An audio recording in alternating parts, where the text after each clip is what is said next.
Well, class, let's now take a look at how we can actually derive the Black-Scholes-Merton partial differential equation for a derivative asset where the underlying asset is a stock that follows a log normal process, and the stock does not pay any dividend.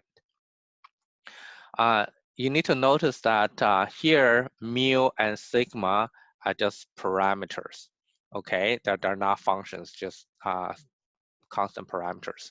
And here, mu s is mu times s is the drift, and sigma times s is the volatility term here. Now, if you recall that if we know the a process for a particular variable s, then we have another variable, which is the price of the derivative asset f, which is a function of s. Then by Ito's lemma, we can easily derive this. So try that out and convince yourself that df must follow this particular stochastic process. As mentioned earlier, so we need to have a Hedge ratio, which basically gives us the delta there that we have seen in our first lecture. And we need to form a portfolio that is delta unit of shares. So we will long df ds number of shares, and we will short 1 unit of that derivative asset, okay, to form a portfolio. Now, this portfolio will have a value of minus f, which is the initial price of the derivative asset, although we don't know, but we know this with the symbol f, and plus the delta unit of s, and delta being the partial derivative of f against s.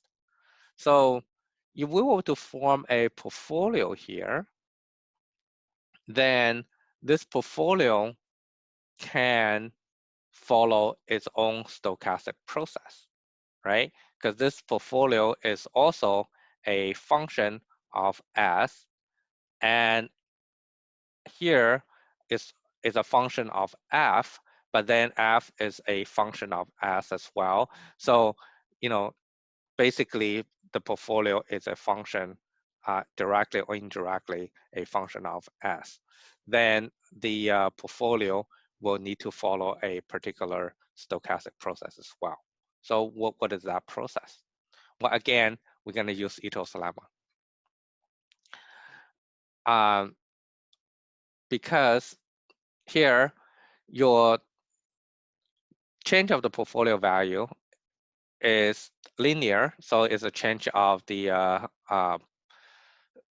the value of derivative asset plus the change of the value of the stock multiplied by this unit, which is delta unit that we have held. So by Ito's lemma, df is of this particular blue form. So I've broken them into two components here. Here is the deterministic part, and this is the random part for the derivative asset, which basically is this formula here that are broken into two parts.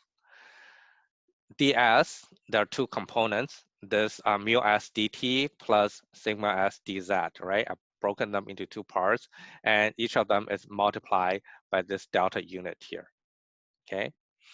Now, once you have laid out in this particular form, you will see that because we have this delta unit being df ds, then this part is actually canceled out. So the random aspect related to the derivative asset and the random aspect related to the underlying stock, because we have this delta unit, then this part canceled out. So you rearrange them, they're all with a dt here, you have a form here. Now, which means the change of the value of the portfolio is not random. It's totally deterministic, right? You can integrate this. So it's now, because there's no random change of the value of the portfolio, this is a risk-free portfolio because it is deterministic. There's no uh, randomness to the change. Therefore, there's no risk associated with the change of the value of this portfolio. So if the risk-free portfolio, then the value or the change of the portfolio, there must be the risk rate of return.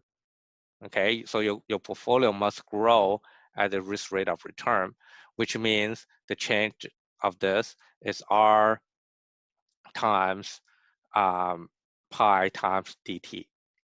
Okay, so if you were to have that, then you just put them together. So this part is d pi and R times pi, right?